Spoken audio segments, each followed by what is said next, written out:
사랑하는 엘림교회 성도 여러분, 오늘 우리는 로마서 강의의 마지막 구절 앞에 서 있습니다. 오랫동안 달려오기도 했죠. 이 대서사적인 말씀의 끝자락에서 바울 사도가 조용히 그리고 깊고도 벅찬 감정으로 하나님께 영광을 돌리고 있습니다. 사도는요, 이 편지를 로마에 있는 사랑하는 성도들에게 쓰면서 마치 기도의 마지막 문장처럼 자기 영혼의 깊은 곳에서부터 터져나오는 찬양을 고백합니다. 로마서 16장 27절 함께 읽겠습니다. 시작. 영광이 세세 무궁하도록 그에게 있을지어다. 사도 바울은 나이가 많아요, 적어요? 이때 나이가 대단히 많습니다. 몸이 아파요, 안 아파요? 굉장히 많이 아팠습니다. 그리고 몸에 여러 가지 질병들을 안고 있었습니다. 그리고 사도 바울은 자기 자신이 할 수 있는 모든 힘을 동원해서 자기의 온갖 열심을 동원해서 평생을 살았던 사람이고, 이제 로마 교회에 이 편지를 썼다는 것은 사도 바울이 자기 사역의 마지막을 어떻게 장식할 것인가, 내 마지막을 어떻게 하나님 앞에 드릴 수 있을 것인가 라는 부분을 이야기하면서 그렇게 묵상하면서 쓴 그 말씀이다라고 말할 수 있습니다. 바울이 이 편지를 쓰던 때에 바울의 사역 역시 여러 번의 핍박과 고난을 받으면서 수많은 어려움들이 있었고, 또 예루살렘 교회까지도 극심한 고난과 핍박으로 교회의 형체를 유지하는 것마저 힘들었던 그런 시대에 이제 헌금들을 모아가지고 예루살렘 교회에 보내는 그런 일들과 함께 사도 바울이 예루살렘에 들렸다가 이제 로마 교회에 가야 하는 그런 입장에서 지금 이렇게 늙고 병든 육체, 그 다음에 고단한 선교의 여정, 여전히 도사리고 있는 수많은 위협들 속에서 이렇게 그의 마음이 복음을 향한 뜨거운 열정과 하나님을 향한 사랑으로 채워져 있고, 그리고 마지막까지 내 생명은 이렇게 주님 앞에서 하나님께 영광되게 드리리라 라는 그 각오를 가지고 힘차게 그의 심장이 뛰고 있었던 것을 확인할 수 있습니다. 복음, 곧 예수 그리스도 안에 감추었던 모든 비밀이 이제 모든 족속에게 나타나고 믿음으로 순종하게 하시는 하나님의 지혜가 온 세상에 펼쳐질 것을 그는 꿈꿉니다. 그래서 눈을 감으면 이 세상이 그리스도의 복음으로 가득 찰 그 나라를 상상을 합니다. 그럼 오늘 또 복음을 위해서 그래서 마지막까지 자기 생명도 귀한 것으로 여기지 않고 달려가고 있는 것입니다. 사랑하는 여러분, 오늘 우리가 마주하는 본문의 이 마지막 세 절은요, 단순한 편지의 맺음이 아닙니다. 이건 바울의 심장 소리와도 같습니다. 그가 회심한 이후로 한평생 복음 때문에 울었고, 복음 때문에 아팠고, 복음 때문에 기뻐했고, 복음 때문에 채찍을 맞았고, 복음 때문에 그가 사랑하며 살아갔던 한 사도의 깊은 고백을, 그 영혼에서 우러나오는 그 찬양을 우리는 이렇게 듣게 되는 것입니다. 그리고 바울은 지금 우리에게 그 뜨거운 가슴의 고백을 열어서 보여주고 있습니다. 이제 우리도 이 말씀 앞에서 조용히 서보려고 합니다. 로마서 말씀을 가늠하면서 주님이 우리에게 주신 이 복음이 우리의 삶에 어떤 은혜로 다가왔는지 바라볼 수 있기를 바랍니다. 바울과 함께 감사와 감격으로 주님 그렇습니다, 내가 그 모든 말씀에 동의합니다 라는 의미로 아멘으로 화답해 보려고 합니다. 오늘 이 말씀을 나누면서요, 우리 안에 다시금 찬양을 일으키고 복음의 은혜를 따라 살아가려는 새 헌신으로 이어질 수 있기를 소망해 봅니다. 자, 첫 번째 말씀은요, 복음을 통해 우리를 견고하게 하시는 하나님입니다. 여러분, 우리는요, 복음을 만나기 전에, 우리 예수님을 만나기 전에 어떤 삶을 살았는지를 먼저 기억해야 합니다. 반드시 그것을 기억해야 합니다. 요즘에요, 제가 꿈을 꿉니다. 꿈을 꾸는데요, 하나님 앞에 이제 계속 기도를 하면서 꿈을 꾸는데, 제가 요즘에 많이 아프잖아요. 많이 아픈데 몸이 약해지면서요, 그 어렸을 때 그 기억들이 하나씩 하나씩 다 이렇게 떠오르면서 제가 아프고 힘들었던 것에 대한 상처들이 계속해서 드러납니다. 나는 뭐 그다지 잘못하지 않았는데 대단히 심한 폭력 속에서 살았던 그 어린 시절들과 그 다음에 아버지하고 큰아버지하고 사이가 너무 안 좋았어요. 그래가지고 큰아버지에게 사실 아버지가 땅을 다 개간해가지고 땅을 다 주시고 그리고 우리는 위쪽으로 이렇게 올라왔는데 아버지가 준 그 땅을 큰아버지가 우리를 못 다니게 거기에다가 무서운 개들을 그 길에다가 묶어놓고 못 다니게 하는 거예요. 그래서 우리는 산을 넘어서 다녀야 될 만큼 그렇게 많이 미움을 받고 그렇게 힘들었었습니다. 근데 그게 꿈에서 그 공포감들이요 계속해서 다가옵니다. 무서워서 깜짝깜짝 놀라고 깨어납니다. 그런데요,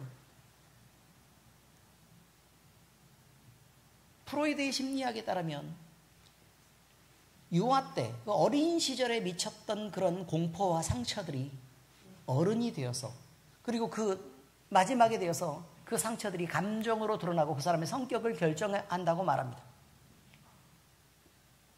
그래서 저는 이제 이런 생각을 하게 됩니다. 지금은 내가 믿음으로 내가 내 신앙을 절제하고 그렇게 살아갈 수 있을지를 모르지만 시간이 점점 지나서 내가 이제 그 어른들을 자꾸 보니까요, 요즘에는 너무 오래 살아요. 뭐 그렇다라고 뭐 지금 돌아가시란 얘기가 아니고요. 이게 수명이 좀 길어져 가지고 자기의 정신이나 마음을 컨트롤할 수 없을 만큼 사실은 오래 사셔가지고 저희 어머니도 저희 아버지도 사실은 둘 다 치매에 걸리셔서 몇 년을 살다가 그렇게 돌아가셨습니다.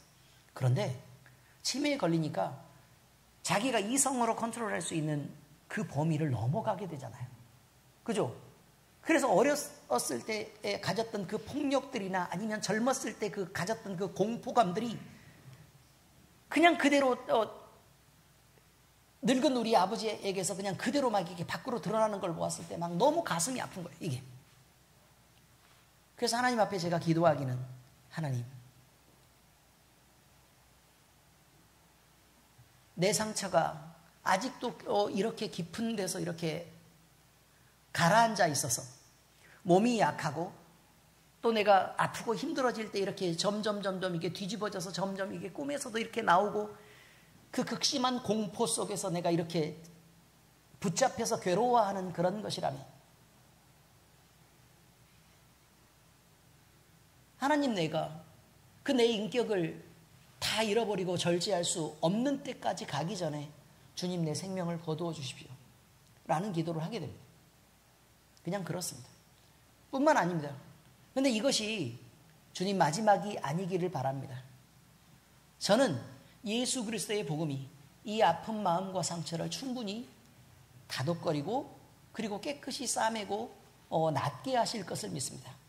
그래서 저는 기도합니다. 여러분, 우리 마음속에 수많은 어려움들이 있습니다. 그런데 그 어려움들을 우리는 예수 그리스도를 만나야만 해결될 수 있는 어려움들이 있다고 얘기하는 것입니다. 그래서 사도 바울이 로마서를 마무리할 때 뭐라고 말하냐면 너희를 능히 견고하실 이에게 라고 말합니다. 너희를 능히 견고하게 하실 이에게, 우리를 건강하게 하고 회복시키실 분은 주님뿐이라 그 말이에요. 아니, 경제적으로 망해가는 집구석에서 그것을 붙잡겠다고, 그것도 신앙이라고 붙잡고 여기저기 흔들리면서 그렇게 사는, 예수님을 믿지만 그 능력 속에서 있지 못하고 그리스도의 복음 안에 온전히 있지 못하고 그 안에서 뿌리를 내리지 못하고 계속해서 흔들리는 신앙 속에서 있는 그런 사람들이 얼마나 많이 있습니까, 여러분? 만약에 그런 것들이 내 안에서 발견될 수 있다면 그건 참으로 감사한 일입니다. 왜요? 밖으로 드러났으니까요. 그 드러난 것들을 갖고 우리는 어떻게 할 수 있어요? 기도할 수 있습니다. 하나님의 능력을 의지할 수 있습니다. 그리고 그것으로 우리는 완벽하게 해결을 받을 수 있습니다. 그것을 믿기 때문에 우리는 이 자리에 있는 것입니다. 만약에 그것이 불가능한 일이라면 여기 있으면 안 됩니다, 여러분. 밖으로 나가서 놀아야 돼요. 왜요? 인생은 한 번뿐이고 다시는 돌아오질 않는 인생을 여기 이 자리에 지금 이렇게 있으면 되겠습니까? 좋은 햇빛 쬐고 맑은 공기 마시면서 밖으로 돌아다니면서 더 좋은 것들을 누려야죠. 그렇지 않겠습니까? 여러분, 여기 견고하게 하다라는 말의 원어는요, 넘어지지 않게 한다는 의미만이 아닙니다. 원어 스테라이라고 얘기하는 이것은 기초를 세우다, 흔들리지 않게 한다, 또는 굳건하게 하다라는 것을 담고 있습니다. 여러분, 우리가 아프면 흔들려요, 안 흔들려요? 흔들립니다. 상처 입고 만약에요. 우리가 잘 보셔야 돼요. 우리가 여기 만졌어요. 그러면 안 아픈 데는 만지면 아파요, 안 아파요? 안 아픕니다. 근데 어딘가를 만졌을 때 깜짝 놀라서요. 우리가 움츠러들게 된다면 그건 어떤 곳이에요? 아픈 곳이라 그 말이에요. 우리가 때로 다른 사람에게 지적을 받을 수 있습니다. 어떤 지적을 받을 수 있냐면 너는 말이 너무 거칠고 모질어. 그렇게 살면 안 돼. 라고 얘기를 해도 우리 마음속에 그것이 그래. 나는 좀 말이 좀 거칠지. 아이고 조심해야지. 내가 매번 그렇다니까. 라고 내 실수를 쉽게 인정할 수 있으면 그것은 상처가 아닙니다. 그런데 그렇게 지적했을 때 기분이 나쁘고 움츠러들고 내가 화가 나서 견딜 수 없으면 그건 이미 나에게 뭐라 그 말이에요? 상처라 그 말이에요. 상처라 그 말이에요. 그럼 상처니까 나는 그럼 어떻게 돼야 돼요? 그 상처를 계속 보듬고 조심을 해야 되는 상황이 생기는 거고 남들이 내 상처 가까이 오려고 하면 어떻게 돼요? 그렇죠. 움츠러들고 조심하고 내가 나를 보호하고 막을 수밖에 없다 그 말이에요. 시골 교회예요. 아는 형 중에 우리 국현이 형이 있어요. 누구라고요? 김국현이. 우리 김기문 장로님 아들인데 다방에서 이제 다방 아가씨를 뒤에 태우고 이제 열심히 오토바이로 그러니까 잘 살지 않았어요. 장모님 아들이라고 잘 살지 않았다라는 얘기를 말하는 거죠. 근데 이렇게 오토바이로 막 이렇게 태우고 가는데 이게 아니 시골 길이면 좀 천천히 가야 되잖아요. 근데 어마어마하게 빠른 속도로 다방 아가씨를 태우고 뒤에서 막 커피 막 이렇게 앉아가지고 이렇게 앉아 있는데 너무 센 속도로 이렇게 가다가 절벽 아래로 굴러 떨어졌는데 바위에 머리를 부딪혔습니다. 그러니까 두개골이 깨졌어요. 근데 그 전까지는 그렇게 막 자신이 있고 막 씩씩하고 막 세상에는 뭐 자기 아니면 할 수 있는 게 아무것도 없는 것처럼 막 이렇게 당당하던 사람이 두개골이 깨져가지고 띄어내고요. 여기에다가 그 플라스틱으로 돼 있는 그 인공으로 돼 있는 이렇게 저기를 이렇게 됐습니다. 그래가지고 이렇게 사는데 남들이 근처에 오는 것을요 엄청 무서워해요. 왜냐면 건드리면 큰일 나거든. 그러면 나는 어떻게 해야 된다고요? 그거를 그 상처가 있으면 조심해야 돼요. 그럼 남들은 그럼 상처인 걸 알면서 뻔히 상처인 줄 아는데 그걸 갖다가 이렇게 굳이 이렇게 만져보면서 이렇게 두들겨 보고 그럼 돼요, 안 돼요? 안 된다 그 말이에요. 교회 안에서도 마음의 상처가 있는 사람들을 그렇게 자꾸 지적하고 자극하고 그렇게 싸움이 돼서는 안 된다고 얘기를 하는 거예요. 왜 남의 상처를 자극하나? 왜 남의 상처를 두들기냐 그 말이에요. 말로 해도 아픈 거예요. 말로 해도 아픈 거다. 그런데 여러분, 그럼에도 불구하고 하나님이 회복시키실 우리는 기초가 단단하고 흔들리지 않으며 그것마저도 건강하게 되는 이런 것을 모두 포함하고 있다는 것을, 그것이 하나님의 능력이라는 것을 우리는 믿고 가는 것입니다. 우리의 신앙은 종종 흔들립니다. 고난이 닥칠 때 흔들립니다. 외로울 때 그것이 점점 깊어지면 홀로 있는 것 같은 어려움 속에 있습니다. 흔들립니다. 기도를 합니다.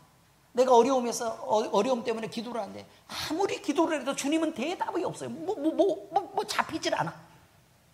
그러면 우리는 또 의심하면서 또 흔들립니다. 그런데 그 순간에도 우리를 붙잡고 있는 것은 우리의 열심이나 우리의 감정이나 우리의 이성이 아니라는 사실입니다. 복음 그 자체입니다. 하나님의 말씀은 한번 선포되면 그것은 변형되거나 아니면 그 약속이 축소되거나 과장됨이 없습니다. 그냥 그것 그대로가 그냥 완성되는 것입니다.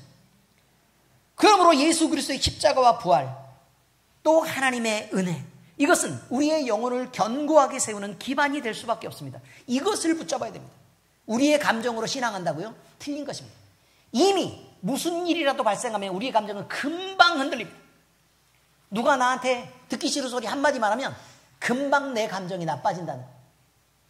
그리고 신앙이 아닌 상태로 딱 가 있습니다. 이미. 그리고 공격할 준비를 딱 이렇게 하고 있습니다. 한마디만 더해. 이렇게. 아니에요? 내가 지금까지는 예수 그리스도를 믿는 그리스도인으로서 지금까지는 잘 참았지만 한마디만 더해 라고 잔뜩 용수철을 이렇게 압축시켜 놓은 것처럼 우리는 우리의 분노를 압축하고 있습니다. 그러다가 한번 터지면 나도 감당할 수 없을 만큼의 어마어마한 상황으로 터지죠. 그죠, 이승숙 권사님? 그래요, 안 그래요? 그럼 그때는 이미 절제를 포기하는 것입니다. 참는데 도대체 나를 이 지경까지 몰아넣은 건 내 탓이 아니고 그건 네 탓이야 라고 지금 가기 시작한다, 그 말이에요. 바울이 그런데 로마서에서 보여주고 싶었던 복음이 있습니다. 그 복음은 모든 사람이 죄인이라는 거예요. 네가 잘못해서 그런 게 아니고 내가 잘못해서 그런 게 아니고 우리 모두가 다 기준이 어긋났기 때문에 그렇다. 모두가 다 죄인이기 때문에 그렇다는 거예요. 그러니까 서로 지적하고 싸우지 말고 서로 편을 들고 도와야 된다는 거예요. 이게 로마서 얘기입니다. 그리고 우리 스스로는 얻을 수 없는 의가 있기 때문에 예수 그리스도를 믿어서 의롭다함을 얻어야 하고, 왜요? 우리는 아무리 여러 사람이 도와도 뭐 그저 거기서 거기 있는 애들끼리 모아서 이렇게 있는 거예요.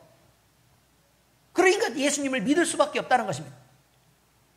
그리고 우리의 마음이나 감정이나 이성이나 내 기준을 따라 움직이는 건 언제나 잘못될 수 있으니까 제발 성령 하나님의 인도하심을 받으며 말씀으로 그것들이 통제되어야 된다고 이야기하고 있습니다.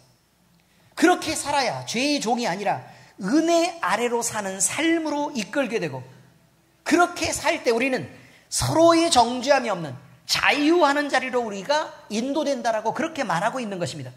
이 복음이 우리를 세우는 하나님의 길입니다. 말씀으로 읽고 확인하겠습니다. 자, 로마서 3장 10절 읽어보세요. 시작. 기록된 바 의인은 없나니 하나도 없으며. 자, 그러면 의인은 없나니 하나도 없다 그런데 우리가 싸울 때 보면요, 다 죄인인데 나만 의인인 것처럼 보여요. 그럼 성경 말씀대로예요? 아니면 성경 반대로 사는 거예요? 그리스도인이 성경 반대로 되면 되겠습니까? 그럼 안 된다고 얘기하는 거예요. 또 로마서 5장 1절입니다. 시작. 그러므로 우리가 믿음으로 의롭다 하심을 받았으니 우리 주 예수 그리스도로 말미암아 하나님과 화평을 누리자, 이렇게 되어 있습니다. 그러니 예수님을 믿는 것과 안 믿는 것이 인생을 살아가는데 너무 큰 차이가 있다라고 지금 이야기하는 것입니다. 우리는 믿었으니 그나마 다행이죠. 그러나 여전히 제가 그 어릴 때 받았던 그 상처 때문에 아직도 아파하고 힘들어하는 것처럼, 그것 때문에 여전히 괴로움을 받고 있는 것처럼 우리 죄의 문제도 우리의 삶 속에서 끊임없이 우리를 붙잡고 짓누르고 우리를 흔들고 있다는 것입니다. 그걸 우리가 인정해야 된다는 거예요. 그리고 제발 옆 사람이 그걸 인정해 줘야 된다는 거예요. 그럼 둘이 싸우게 될 때 어떤 생각을 해야 되느냐? 서로 싸울 일이 생기잖아요. 그러면 상대방을 보고 먼저 무슨 생각을 해줘야 되느냐? 그래, 너도 약하지. 너도 아프지. 그게 너도 흔들릴 수 있지.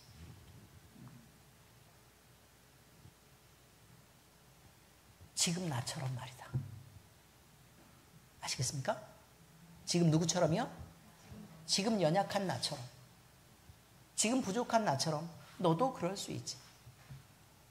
그래서 이런 감정을 보이고, 그래서 이런 태도를 보이고, 그래서 그렇게 독한 말들을 하지. 왜? 너도 널 보호하고 싶을 테니까. 독한 말을 하는 건 뭐 때문에 그런 거라고요? 너도 널 보호하고 싶을 테니까. 왜? 그 아픈 상처 때문에 움츠러들었을 테니까. 그래서 그렇게 생각할 수 있어야 합니다. 참, 그래, 나처럼 안 됐다.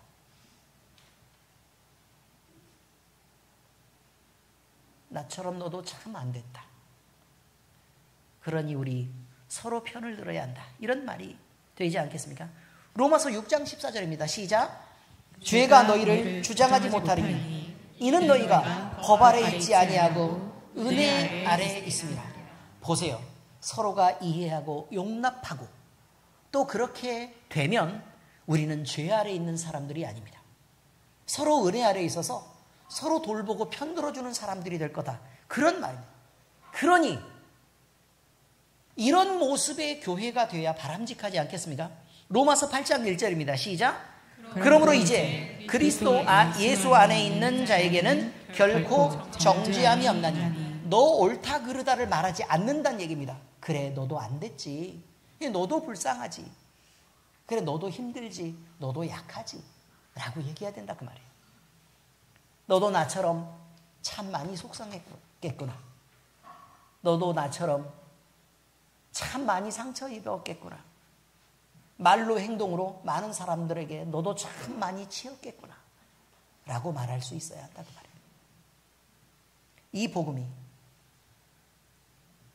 하나님의 길이라 그 말이에요. 성도 여러분, 우리는 때때로 너무 쉽게 넘어지고 너무 자주 지칩니다. 근데 그럴 만합니다. 저도 이해합니다. 왜? 저도 쉽게 넘어지고 쉽게 지치는 사람이기 때문에 그렇습니다. 그런데 복음은 어느 경우에도 결코 변하거나 주저하거나 흔들리지 않는다고 얘기합니다. 그러니까 복음하고 우리를 비교해서 복음 잘났다 그 얘기가 아닙니다. 우리는 넘어질 수 있습니다. 근데 함께 넘어지는 것들이 옆에 있으면요, 붙잡고 같이 넘어지지 않겠습니까? 그래요, 안 그래요? 그렇죠.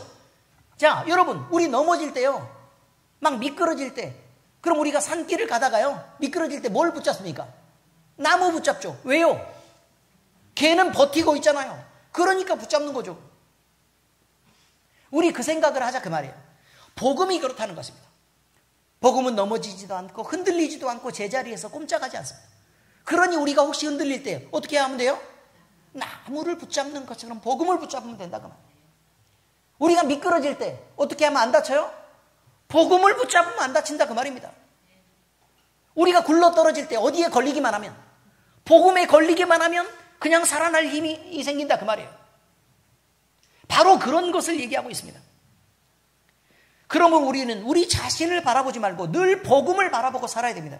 그리스도 예수 안에 있는 하나님의 은혜는 흔들리는 나를, 아픈 나를, 연약한 나를, 넘어지는 나를 바로 세우고 또 우리를 하나님 보시기에 아름다운 교회로 점점 바른 길을 가서 결국 그 목적지에 건강하게 도착할 수 있도록 만들어준다는 것입니다. 이제 우리는 예수님이 그리스도다라는 이 능력의 복음 위에 다시 서야 합니다. 우리를 세우는 것은 우리의 마음이 흔들리는 감정이 아닙니다. 자기를 붙잡는 사람은 남하고 싸우게 되어 있습니다. 그렇죠? 자, 다시 따라서 해보세요. 자기를 붙잡는 사람은 남하고 싸우게 되어 있습니다. 바로 그것입니다. 나를 붙잡고 내 옳음을 인정하고 계속해서 나를 주장하다 보면 남하고 부딪히고 싸우게 되어 있습니다. 나만 보호하고 나만 지키다 보면 남하고 싸우게 돼 있다 그 말이에요. 그럼 나는 행복합니까? 싸우는 나는? 안 행복합니다. 나는 안 다칩니까? 아니, 10대를 때려도 한 대 맞으면 아픈 거예요. 아픈 거 한 대. 한 대만큼 아프죠.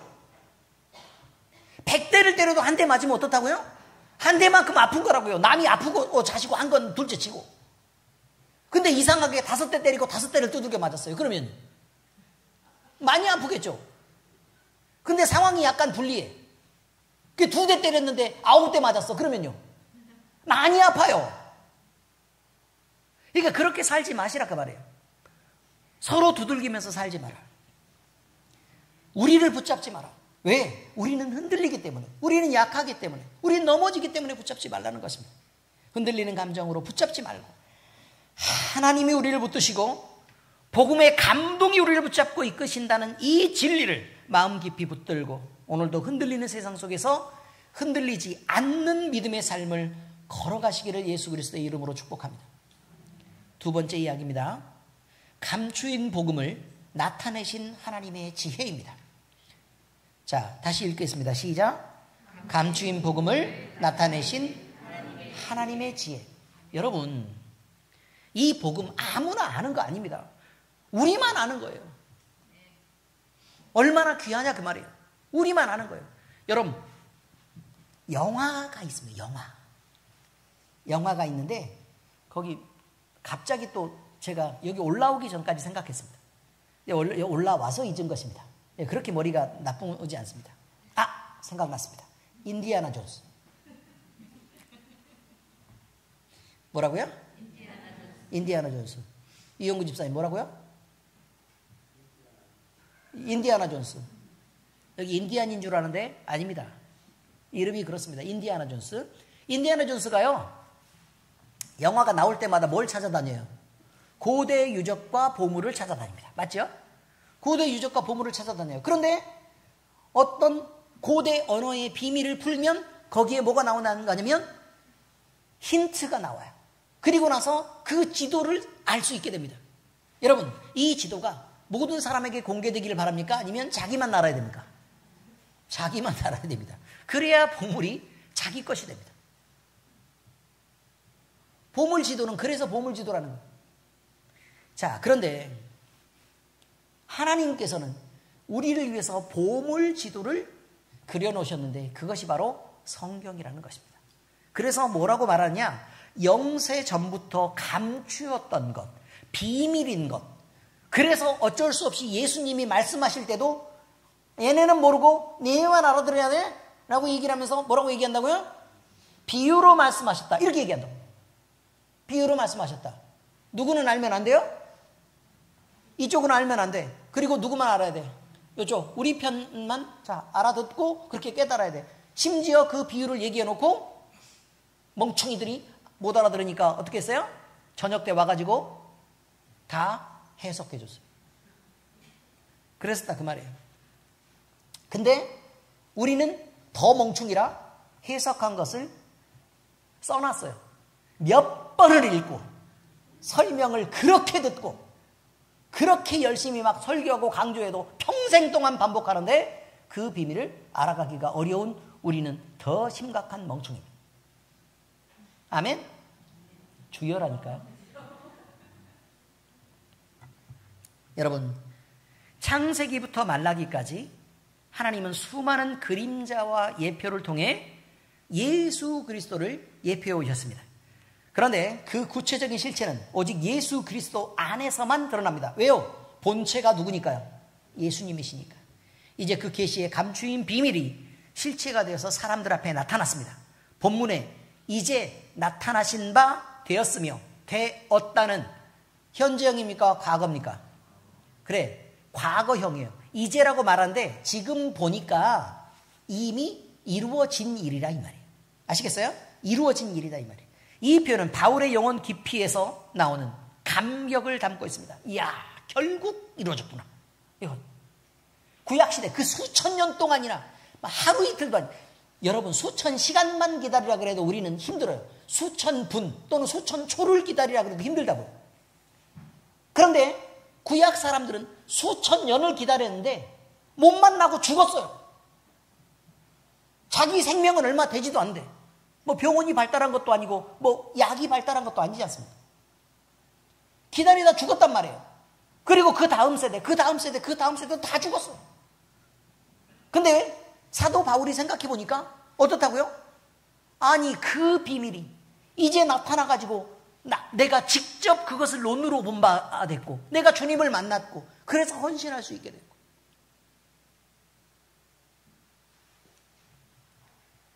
그러니 얼마나 감격스럽겠냐 그 말이에요.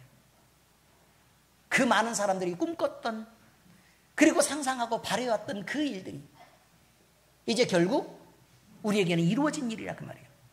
여러분 마침내 우리 주님은 육신을 입고 우리를 구원하시기 위해서 이 땅에 오셨습니다. 예수 그리스도는 더 이상 감춰진 하나님의 뜻이 아니게 되었습니다. 이제는 누구든지 이 복음을 통해서 하나님의 뜻을 알고 또 믿어 순종함으로 하나님의 의를 이룰 수 있는 시대가 우리에게 열린 것입니다. 그리고 바울은 이제 말합니다. 모든 민족이 믿어 순종하게 하시려고. 어떻게 하시려고요? 믿어 순종하게 하시려고. 순종이 중요하긴 하죠. 순종이 중요하죠. 근데 순종하려면 어떻게 한다고요? 믿어야 순종한다는 거예요. 이 복음이 나타났다고 하나님은 이 복음을 단지 유대인만을 위해서가 아니라 모든 민족과 족속과 방언에게 전하기를 기뻐하셨습니다. 유대 민족에게만 국한된 복음이 아니라 그 말이에요. 너무 가치가 있어서 너희들만 갖기에는 너무 큰 거라 그 말이에요. 너희들만 갖기에는 너무 귀한 거라 그 말이에요. 너희들만 갖기에는 너무 엄청난 거라 그 말이에요. 근데 겨우 예수님에 비하면 막 예수님이 태양이라면 촛불과 같은 우리 태양계의 태양도 예수님의 빛에 비하면 촛불하고 같은 거죠. 근데 그것도 우리 온 지구에 다 비치지 않습니까? 그리고 그 혜택을 누리며 삽니다. 근데 예수 그리스도의 복음은 얼마나 더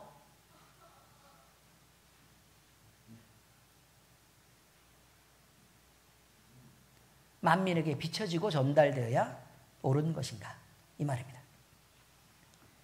이것이 하나님의 지혜입니다. 하나님의 오래된 계획이 그렇습니다.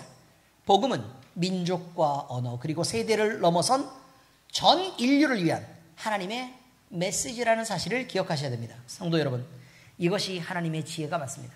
사람의 지혜로는 결코 알 수도 없고 이해할 수도 없고 상상할 수도 없었던 구원의 길, 율법을 완성하시고 우리 같은 죄인을 의롭다 하시며 믿는 자를 하나님의 자녀 삼아주시는 그 길, 이 모든 비밀이 예수 그리스도 안에서 밝혀졌고 그 복음은 우리에게까지 이르렀습니다. 로마서는 이 이야기를, 그 복음을 정리를 해주고 있는 것입니다. 이제 우리는 이 복음을 감추지 말아야 합니다. 우리 안에 계신 예수 그리스도를 자랑하고 세상에 마음껏 드러내야 합니다. 우리에게 맡겨진 이 복음의 빛을 통해 또 다른 이들이 하나님의 지혜를 보고 믿음을 갖고 그래서 믿어 순종할 수 있도록 우리는 복음의 전달자로 살아야 된다는 것입니다. 이제 말씀을 적용하겠습니다. 하나님의 영광이 세세무궁하도록 있을지어다. 자, 다시 읽겠습니다. 시작. 하나님의 영광이 세세무궁하도록 있을지어다. 바울은 마지막 문장을 이렇게 마무리합니다. 지혜로우신 하나님께 예수 그리스도로 말미암아 영광이 세세무궁하도록 있을지어다 해놓고 아멘 이렇게 말합니다. 로마서 시작인 1장 1절에서 뭐라고 얘기하느냐? 로마의 처음 시작 부분이 복음을 위하여 택정함을 입은 자라고 고백했습니다. 로마서 1장 1절입니다. 함께 읽겠습니다. 시작. 예수 그리스도의 종 바울은 사도로 부르심을 받아 하나님의 복음을 위하여 택정함을 입었으니, 그리고 쭉 그 복음을 이야기하다가 마지막에 뭐라고 얘기한다고요? 지혜로우신 하나님께 예수 그리스도로 말미암아 영광이 세세무궁하도록 있을지어다. 아멘. 이 복음을 위해서 목숨까지도 아끼지 않았던 바울의 마지막 고백이 이것입니다. 이제 그 복음을 다 전하고 나서 마지막 남은 고백을 찬양으로 올려드리고 있습니다. 오직 하나님께 영광을. 이것이 로마의 끝이자 우리의 인생의 목적이 되어야 됩니다. 우리 모두는 사도 바울처럼 그리스도인으로 부름을 받았고 복음의 전달자로, 선포자로 부르심을 입었습니다. 그렇지 않습니까? 그죠? 그러면 우리의 마지막, 다 살고 나서 하나님의 나라를 바라보게 되는 그 시점에 이르면 우리는 우리의 인생에서 결국 무엇을 고백할 수 있어야 되느냐? 지혜로우신 하나님께 예수 그리스도로 말미암아 영광이 세세무궁하도록 있기를 바랍니다. 아멘. 이렇게 말할 수 있어야 됩니다. 우리의 인생은 하루하루가 어떻게 채워지는지를 잘 살펴야 합니다. 바울은 로마서 전체에서 끝없이 믿음으로 말미암는 순종을 얘기합니다. 그리고 오늘 본문에서도 말합니다. 이 복음을 통해 모든 민족이 믿어 순종하게 하시려는 것이라고 하나님의 뜻이 이렇다고 강조합니다. 그러면 믿어 순종하게 하는 것의 구체적인 이야기는 무엇이냐? 구체적인 이야기는 무엇이냐? 하나님의 일은 그를 믿는 것에 있습니다. 하나님의 일은 뭐라고요? 그를 믿는 것에 있다고요. 다시 말해서 그를 믿는 것을 온전히 이루는 게 그리스도의 삶입니다. 근데 그를 믿는 것을 온전히 이루고 싶은데 내가, 죄된 내가, 약한 내가, 상처받은 내가 그걸 온전히 이루어낼 수 없다는 거예요. 부족한 내가 아무리 울어도, 아무리 힘써도, 아무리 노력해도 그걸 이뤄낼 수 없다고 얘기하는 것입니다. 그러니 얼마나 가슴 아픈 일이냐 그 말이에요. 그저 남에게 험한 얘기는 할 줄 알고 손가락질은 할 줄 알고 내 고집을 피우면서 남하고 대립해서 싸울 줄이나 알지, 믿어 순종하게 하는 그 일을 이루지 못했다고 지금 얘기하고 있는 것입니다. 그럼 어떻게? 지혜로우신 하나님께 예수 그리스도로 말미암아 영광이 세세무궁하도록 있는 인생을 여러분 살아갈 수 있겠습니까?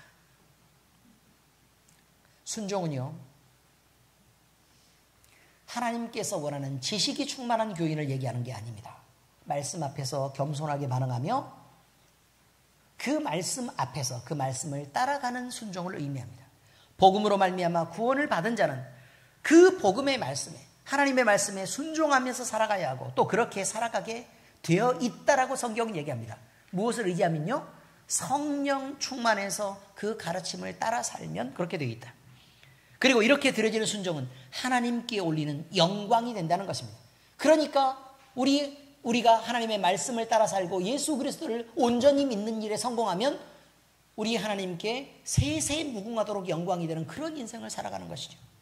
그러므로 성도 여러분, 우리가 드리는 예배도 봉사도 섬김도 결국 복음을 위한 순종이어야 합니다. 이것이 하나님께 영광되는 것입니다. 우리가 죄의 유혹 앞에 그 유혹을 떨쳐버려야 하고 주님의 말씀을 따라 하나님의 뜻을 선택해서 걸어가는 그 순간 우리는 복음이 승리하는 일을 경험하게 되고 또 우리는 복음으로 승리하는 자가 됩니다. 우리가 가정과 일터에서 성실하게 주님을 드러내는 삶을 살아갈 때 하나님은 그 삶의 열매를 통해 영광을 받으시는 것입니다. 우리 이정진 권사님이 처음에 딱 권사가 됐습니다. 우리 교회의 첫 번째 권사입니다. 축하드립니다. 그런데 우리 송성기 집사님이 꼭 분리할 때가 되면 권사님이라고 불렀답니다. 뭐 해가지고 좀 승질이 나라고 막 승질을 잔뜩 이렇게 긁다가 막 화가 딱 낼 쯤 되면 권사님 이렇게 불렀답니다. 그럼 권사님 어떻게 하셨습니까? 꼼짝 못하고 참을 수밖에 없습니다. 왜요? 그 권사라는 이름 속에는 우리 주 예수님이 들어있기 때문에.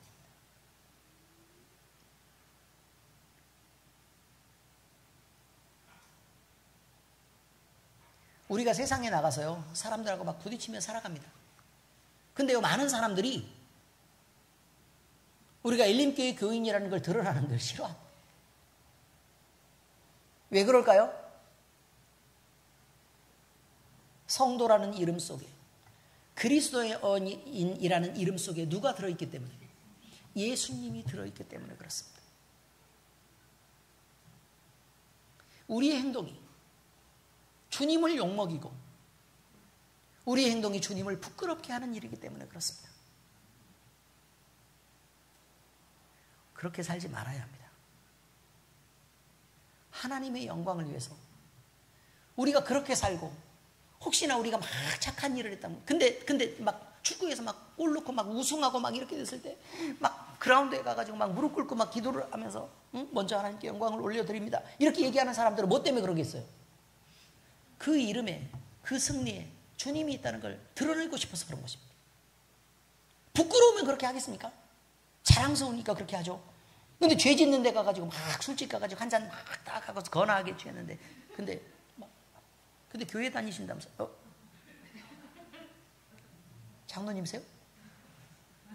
이렇게 된다 그 말이에요. 이것이 영광이 세세무궁토록 그에게 돌리는 일입니까? 아닙니다, 여러분. 사랑하는 성도 여러분, 이제 우리는 시작합니다. 어제까지 그리고 이 설교 이전까지 있었던 우리는 그냥 과거의 우리입니다. 그냥 지나 보내기로 하자 그 말입니다. 지금부터 새로 시작합니다. 오늘 로마서를 좀 그때까지 좀 덜 들었으니까 못 배웠으니까 그냥 그런 걸로 그냥 넘어가기로 하자 그 말이에요. 그렇지만 오늘 말씀은 로마서의 마지막 시간입니다. 지난 수개월 우리는 죄 아래 있는 인간의 실상과 오직 은혜로 주어지는 의롭다 하심의 복음 그리고 성령 안에서 누리는 자유와 소망 그리고 그 모든 깊은 진리를 함께 배우고 그걸 배우는 길을 같이 걸어왔습니다. 그리고 이제 이 모든 말씀을 통해 하나님께서 우리에게 말씀하시는 한마디는 이것입니다. 복음 위에 서라. 그리고 그 복음대로 순종하면서 살아가라. 복음은 우리를 흔들림 없이 붙드시는 하나님의 능력입니다. 그 복음은 감추어졌으나 이제는 나타난 하나님의 지혜입니다. 그리고 이제 그 복음을 믿은 우리에게 주어진 부르심은 단 하나입니다. 복음의 부르심에 순종하여 하나님께 영광을 돌리며 살아가라는 것입니다. 우리가 주일마다 드리는 이 예배가